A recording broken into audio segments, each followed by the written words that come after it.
Gospel of Matthew, chapter 24, Signs of the End of the Age.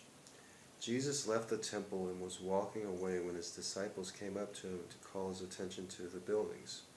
"Do you see all these things?" he asked. "I tell you the truth, not one stone here will be left on another. Everyone will be thrown down." As Jesus was sitting on the Mount of Olives, the disciples came to him privately. "Tell us," they said, "when will this happen, and what will be the sign of your coming at the end of the age?" Jesus answered, "Watch out that no one deceives you, for many will come in my name, claiming I am the Christ, and will deceive many. You will hear of wars and rumors of war, but see to it that you are not alarmed. Such things must happen, but the end is still to come. Nation will rise against nation, and kingdom against kingdom. There will be famines and earthquakes in various places. All these are the beginning of the birth pains. Then you will be handed over to be persecuted and put to death, and you will be hated by all nations because of me. At that time many will turn away from the faith and will betray and hate each other, and many false prophets will appear and deceive many people. Because of the increases of wickedness, the love of most will grow cold, but he who stands firm to the end will be saved, and that this gospel of the kingdom will be preached in the whole world as a testimony to all nations, and the end will come. So when you see standing in the holy place the abomination that causes desolation, as spoken of through the prophet Daniel, let the reader understand. Then let those who are in Judea flee in the mountains. Let no one on the roof of his house go down to take anything out of the house. Let no one in the field go back to get his cloak. How dreadful it will be in those days for pregnant women and nursing mothers. Pray that your flight will not take place in winter or on the Sabbath, for then there will be great distress, unequaled from the beginning of the world until now, and never to be equaled again. And if those days had not been cut short, no one would survive. But for the sake of the elect those days will be shortened. At that time if anyone says to you, 'Look, here is the Christ,' or 'There he is,' do not believe it. For false Christs and false prophets will appear and perform great signs and miracles to deceive even the elect, if that were possible. See, I have told you ahead of time. So if anyone tells you, 'There he is,' out in the desert, do not go out, or 'Here he is,' in the inner rooms, do not believe it. For as the lightning comes from the east and flashes to the west, so will the coming of the Son of Man.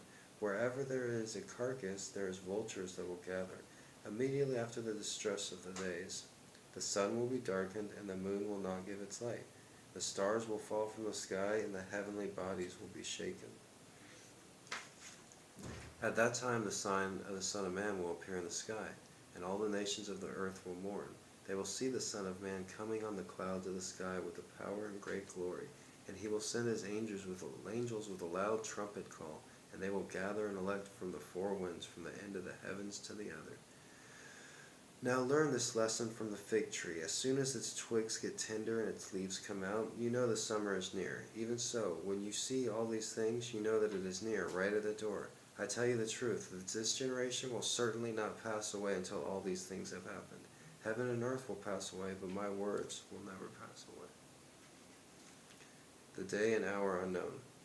No one knows about the day or hour, not even the angels in heaven, nor the Son, but only the Father.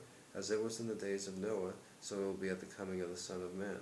For in the days before the flood, people were eating and drinking, marrying and giving in marriage, up to the day Noah entered the ark. And they knew nothing about what would happen until the flood came and took them all away. That is how it will be coming in the Son of Man. 2 men will be in the field, one will be taken and the other left. 2 women will be grinding with a handmill, one will be taken and the other left. Therefore keep watch, because you do not know on what day your Lord will come. But understand this, if the owner of the house had known at what time the thief was coming, he would have kept watch and would not have let his house be broken into. So you also must be ready, because the Son of Man will come in an hour when you do not expect him. Who then is the faithful and wise servant, whom the master has put in charge of their food at the proper time? It will be good for the servant whose master finds him doing so when he returns. I tell you the truth, he will be put in charge of all his possessions. But suppose the servant is wicked and says to himself, 'My master is staying away a long time,' and he then begins to beat his fellow servants and to eat and drink with drunkards. The master of that servant will come on a day when he does not expect him, in an hour he does not aware of. He will cut him into pieces and assign him a place with the hypocrites. There will be weeping and gnashing of teeth." A lot of this weeping and gnashing of teeth. What the heck's with that? Okay, that was the Gospel of Matthew, chapter 24. Looking forward to the next chapter. It's called the Parable of the 10 Virgins.